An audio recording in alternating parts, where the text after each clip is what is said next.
కానుంచి తలను కుడివైపు నుంచి ఎడమవైపునకు తిప్పాలి. ద్వే అన్నప్పుడు ఎడమవైపు నుంచి కుడివైపునకు తీసుకురావాలి. ఆసన స్థితే కళ్ళు మూసి ఉండాలి. ఏకం కుడివైపు నుంచి భుజం తాకుతూ తల వెనుక వాల్చుతూ ఎడమవైపునకు తీసుకురావాలి.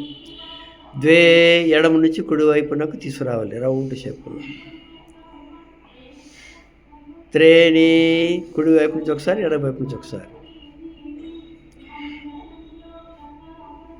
చత్వారి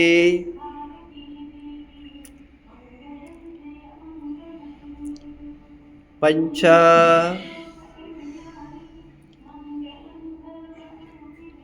షట్